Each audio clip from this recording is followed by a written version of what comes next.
Hello everybody. How's it going? I'm here in front of Bike Zone because my buddies here got me something that might interest you. You know what that is? Let's take a closer look at it. Can you tell that I'm excited about this? I'm excited for two reasons. Number one, we finally have competition in the marketplace in the form of wireless shifting for our drivetrains. And two, I am excited about something that was called probably secondary to this launch, and that is the new Shimano Q Auto. That is a dynamo-based system that can power your commuter bike and doesn't need batteries, even though it has internal shifting. Is that the way of the future? Let me know what you guys think in the comments below. But in this video, even though I haven't been invited by Shimano to review or preview the new drivetrains, I have the upgrade kit in my hands, and since we've been using the old XTR 12 speed, we still have it in use on that Santa Cruz. So let's take a look at the new upgrade kit consisting of a shifter and derailleur and see how they compare with the old mechanicals. So here it is, folks, the 2025 XTR wireless upgrade kit. That would include the long cage derailleur in my case, the shifter, and you're gonna have a battery charger battery and a quick link for your chain. Inside, here's their brand new shifter that's trying to mimic a mechanical shifter in the button functionality and adjustment. And here's the new wireless derailleur. And right off the bat, I gotta tell you that this looks and feels like an XTR with that polished metal with distinctive XTR logo. And don't be fooled by what you see on the box. You see mention of Indonesia over here in a couple of places. If you take a look at the back of these products, you're gonna see clearly Shimano Japan and the part numbers both on the shifter and the derailleur. And yes, we do have new part numbers, the M9200 for these components, but I call this an upgrade kit because this is truly a wireless upgrade for their XTR 12 speed they launched in 2018. This uses the HG Plus technology for the chain, something that's pretty clearly stated here on the new solid jockey wheels of the derailleur. That means that we are reusing the existing chains, whether that's XTR, XT, SLX, Dior, doesn't matter. HG Plus chain is what you would need. And also the new cassette, the 10 to 51 tooth cassette, only has new coating for the largest 3 cogs.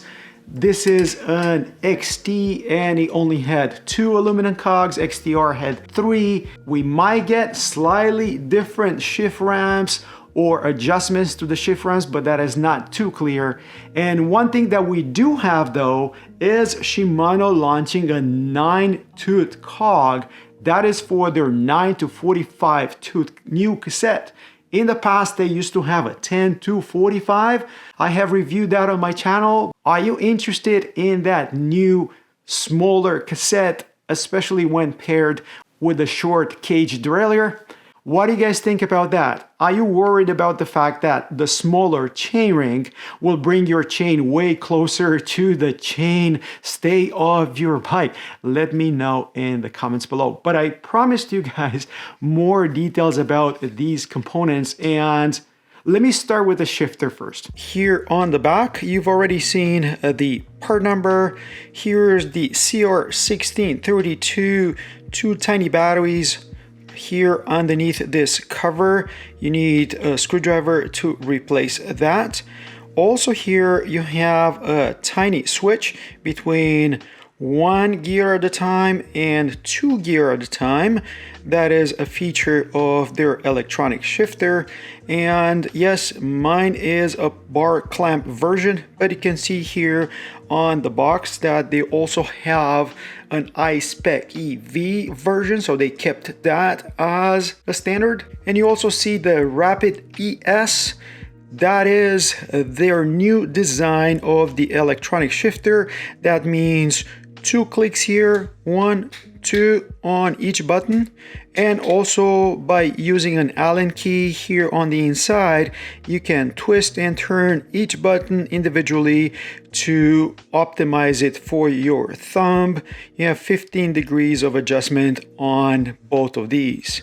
Rubber-like texture plastic here on both buttons, and you also see this third button that if you hold down for 3 seconds, that becomes the equivalent of a barrel adjuster on the mechanical shifter, or you can change this to work with other third-party applications. And the only other thing that you're going to see here on the shifter is an LED that's right in there.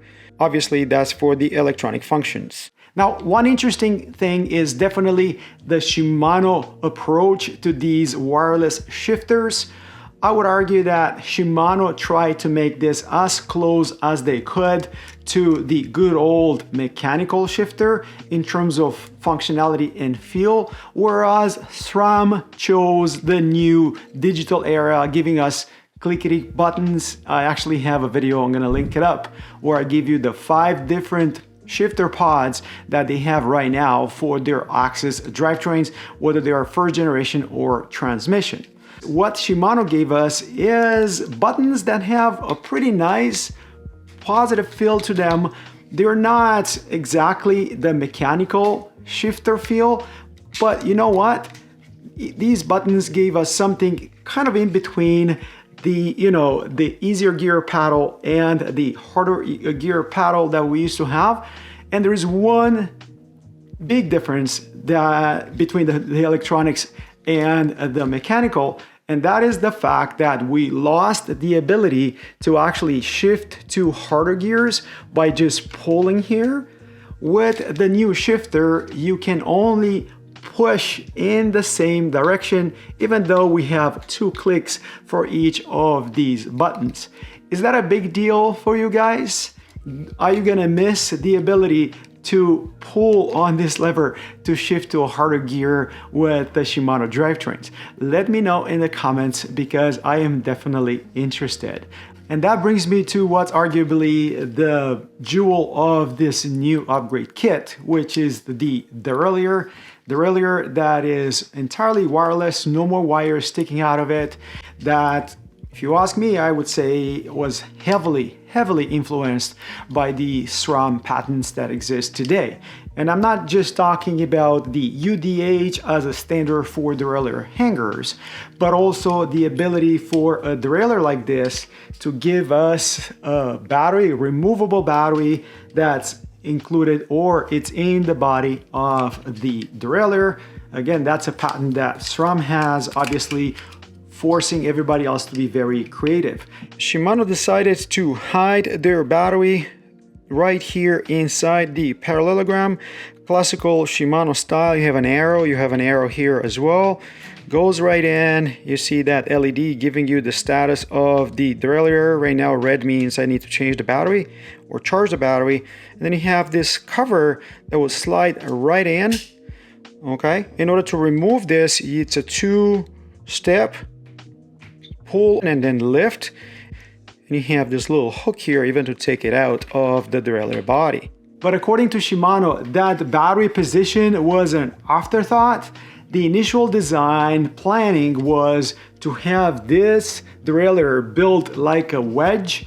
And in order to make the derailleur stronger than any derailleur hanger out there, they had to beefy up this area. Well, guess what? That's pretty much where the old clutch and clutch lever used to be. This was a weak link, so they replaced that with a pointy, sharp end of the derailleur, and you have 2 springs in here, so no more adjustable clutch. But that also meant that they had to build the derailleur thicker here, and that's what made room for the tiny cube battery. How much bulkier is the electronic versus the good old mechanical? I would say that the electronic sticks out an extra centimeter or so compared to the mechanical AM9100. And I mentioned the derailleur hanger. Yes, this derailleur will need that to attach to your bike. Right here underneath, you're gonna have a little button, that black dot. It's an actual button that would do different things for the derailleur from an electronic standpoint. Surprisingly, even though these two derailleurs are meant to cover the same 10-51 tooth, look at this. It looks like the cage for the electronic, it's a bit longer, I would say about a centimeter longer than the old mechanical drivetrain cage. If you're wondering on whether the new cage is bent and twisted just like the old one was, and no, that's not a SRAM invention. I have a video about Shimano doing that since the time of these mechanical derailleur. Yes, this new one is the same, so the top and the bottom jockeys are not in the same plane. With my experience on Axis drivetrains, I would say that the two limiter screws over here are mostly for safety. The only important adjustment on this derailleur is the B-gap adjustment. That allows you to use this on all kind of bikes or frames, again, that are not standard like the UDH is. And it also allows you to work with 10-51 tooth cassette, which is wide range, and the 9-45 tooth cassette. When adjusting the derailleur, just align that low line with the edge of the largest cog, something that we've done in the past with mechanical. That line was called 51T on the old derailleur cage. And that also means that the installation of a drivetrain like this is not going to be any different than the installation of a mechanical 12-speed Shimano drivetrain. I have a video about that. I will also link it up in the corner. So what do you folks think about something like this? I mean, is this something that you would be interested in? You know, XTR is the racing version of their drivetrains, but whenever they come out with, let's say, XT, is this something that you would be interested in? Would you use this with your e-bike or mechanical pedal bike, analog bike, whichever way you want to call it? What do you guys think? Let me know in the comments below. And I'm sure that you guys are curious about one more thing about this derailleur, and that is how strong is this new spring or springs, given that we don't have a clutch anymore. Well, Shimano says that the old clutch, the Shadow Plus, this one could be adjusted and could be very strong. However, as soon as it gives away, then the cage moves rather freely. As opposed to that, the new derailleur has a constant, like a linear pull on the cage, meaning that it can pull the derailleur back in its position if it was hit right here up front. Remember, they built this one to be stronger so it can resist hits. Also, the motor will just push the cage back if it was pushed inwards. So a lot of new design innovation or changes on this new system. And as a fun fact, if you guys check the results of the Leogang XCO race, you're gonna see that 4 out of the top 5 run either the XTR mechanical drivetrain, actually the winner run this, and 3 out of the other 4 used either this or the new electronic system that came with the XTR. Now, how does this work? Fully charged battery installed on the derailleur, and you would expect that this is ready to go paired with the shifter. Well, it's not. You can see here, none of the buttons do anything. Luckily, the pairing of the shifter and the derailleur is not that hard to do. Press on both shifter buttons at the same time, and what we're going to be looking for, it's a blue LED here on the derailleur itself. So both buttons, press them on, you see that blue LED. Now we have to press both of these one more time together, And you see that green LED over here on the shifter. That one blinked a few times. And finally, long press on that function button on the derailleur to get these paired. Once they're paired, there you go. Clickety click, either direction. Now, I know there's a lot of people doing fast testing, which one is faster, transmission versus XTR 12 speed. I don't know how relevant that is. Nobody really shifts that way. This can be fairly fast, and keep in mind that I haven't used their app whatsoever yet.